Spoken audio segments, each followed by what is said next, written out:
नमस्कार. श्री स्वामी समर्थ. माझ्या सगळ्या गोड यूट्यूब फॅमिलीचं माझ्या यूट्यूब चॅनलमध्ये मी शर्मिला अगदी मनापासून स्वागत करते. आजचा दिवस तुम्हाला खूप छान जावो ही स्वामी महाराजांच्या चरणी प्रार्थना करते आणि आपल्या आजच्या नवीन व्हिडिओला सुरुवात करते. बघा ताईंनो, दादांनो, श्रावण हा इतका पवित्र महिना आहे की या महिन्यामध्ये छोट्या छोट्या गोष्टी आपण केल्या ना, त्यातून आपण खूप मोठं पुण्य कमावून घेऊ शकतो. आपल्या आयुष्यातल्या अडीअडचणी आहेत, दुःख आहेत, तर ती कमी करू शकतो. त्यातलंच एक महत्त्वाचं काम म्हणजे श्रावण महिन्यामध्ये काही वस्तूंचं जर तुम्ही दान केलं तर तुम्हाला दीर्घायुष्य लाभतं. त्यानंतर काही अडीअडचणी, दुःख, संकट चाललेली असतील तुमच्या आयुष्यात तर ते निघून जातात. कारण दानामुळे आपले पित्र जे आहेत ते प्रसन्न होत असतात. त्यामुळे श्रावण महिन्यामध्ये तुमच्या यथाशक्तीने तुम्हाला सांगते त्या गोष्टींपैकी जमेल ते दान करायचं आहे. आणि बघा, असं पण आपल्या हिंदू धर्मामध्ये दानाला खूप महत्त्व आहे. दान केल्यामुळे आपले पित्र प्रसन्न होतात. जितकं दान करू त्याच्या अधिक पटीने आपल्याला ते परत मिळत असतं. आणि कधी पण दान करताना कुठल्या अपेक्षेने करू नका, मनापासून करा. उगाचच कुणाला तरी काहीतरी द्यायचे म्हणून आपण द्यायचं नाही असं करू नका. मनात इच्छा असेल तरच दान करा, नाहीतर नाही केलं तरी पण चालेल. आणि दान हे नेहमी सत्पात्री झालं पाहिजे. म्हणजे ज्याला ज्याची गरज आहे त्यांना तुम्ही दान करा. उगाचच कोणाला गरज नाही तर त्याला काहीतरी द्यायचं आणि त्याने त्या वस्तूची किंमत पण नाही आहे असं होतं कामा नये. तर बघा, काही वस्तूंचं जर तुम्ही श्रावणामध्ये दान केलं तर आपल्या जीवनामध्ये जे दुर्भाग्य आहे ते दूर होतं. नशिबामध्ये काही वाईट लिहून ठेवलेलं असेल तर ते वाईट गोष्टी दूर होतात. तर त्यामुळे नक्कीच हे दान करा आणि शक्यतो सोमवारी दान करा. तसं तर श्रावण पूर्णच महिना अतिशय शुभ असतो, पण जमल्यास तुम्हाला सोमवारी जमलं तर सोमवारी दान करा आणि दिवसभरामध्ये तुम्ही कधीही दान करू शकता. आता दानामध्ये बघा, वस्त्र, धान्य, फळे, त्यानंतर दक्षिणा याचंसुद्धा तुम्ही दान करू शकता. एखाद्या अनाथ आश्रमामध्ये तुम्ही पुस्तकं देऊ शकता.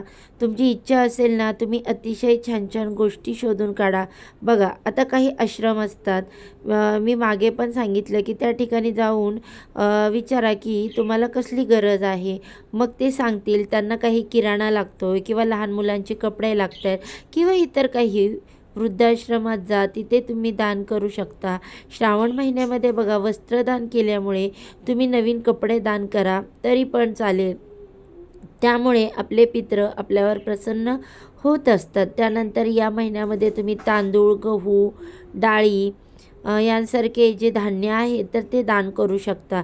त्यानंतर फळाचे तुम्ही दान करू शकता, केळी दान करू शकता. पैसे कोणाला गरज असेल कशासाठी, समजा कोणाला काही हॉस्पिटलायझेशन असेल तर त्यासाठी तुम्ही काही आपल्या यथाशक्तीने दान करू शकतात. तर ह्या काही गोष्टी आहेत. या व्यतिरिक्तसुद्धा इतर काही गोष्टींचं तुम्ही दान करू शकता. जसं की चपला वगैरे, पावसाळ्याचे दिवस आहेत, तुम्ही छत्री दान करू शकता. त्यानंतर ब्लँकेट तुम्ही दान करू शकता. वह्या पुस्तकांचं दान देखील तुम्ही करू शकता. बघा, श्रावण महिना हा पवित्र असल्यामुळे या महिन्यामध्ये जितकं तुम्ही म्हणजे तुमच्या यथाशक्तीने दान कराल ना, त्याचं 100% तुम्हाला फळ मिळेल. आणि बघा, या महिन्यामध्ये दान करताना तुम्हाला महादेवांचे स्मरण करायचं आहे, पितरांचं स्मरण करायचं आणि मग दान करायचं.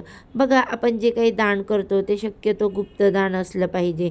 गुप्त दान म्हणजे आपण आपल्याला फार ठिकाणी असं सांगायचं नाही की हां, मी दान केलं बरं का, मी दान केलं बरं का. आपण ती गोष्ट दान करतोय ना, तर ती फक्त आपल्यालाच माहिती पाहिजे, आपल्यातच राहिली पाहिजे.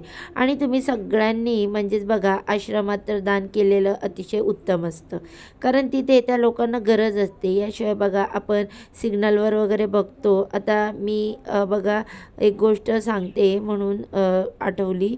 आम्ही पण काय करतो, कारमध्ये ना छोटे छोटे बिस्किटचे पुडे वगैरे ठेवतो आणि छोट्या ज्या बिसलेरीच्या पाण्याच्या बॉटल्स असतात ना, तर त्या पण आमच्या कारमध्ये नेहमी असतात. समजा सिग्नलला कधी लहान मुलं वगैरे दिसली तर त्यांना ते बिस्किट आणि पाण्याची जी छोटी बॉटल आहे ना, तर तेही आपण देऊ शकतो. म्हणून आम्ही ते नेहमी गाडीमध्ये ठेवतो.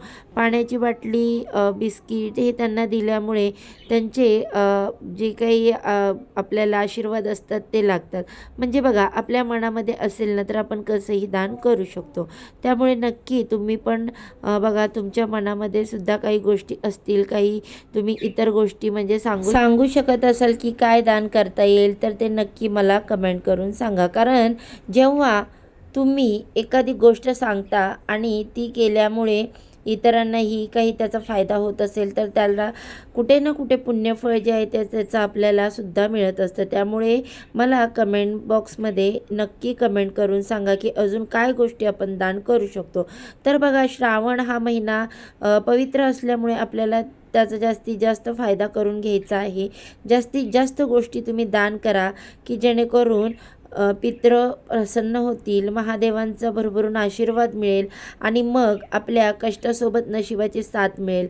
तर बघा, ही माहिती तुम्हाला पटली असेल तर व्हिडिओला जाता जाता एक लाईक करा, शेअर करा. चॅनेलवरती पहिल्यांदा नवीन आला असाल आपल्या तर चॅनेलला सबस्क्राईब करायला विसरू नका.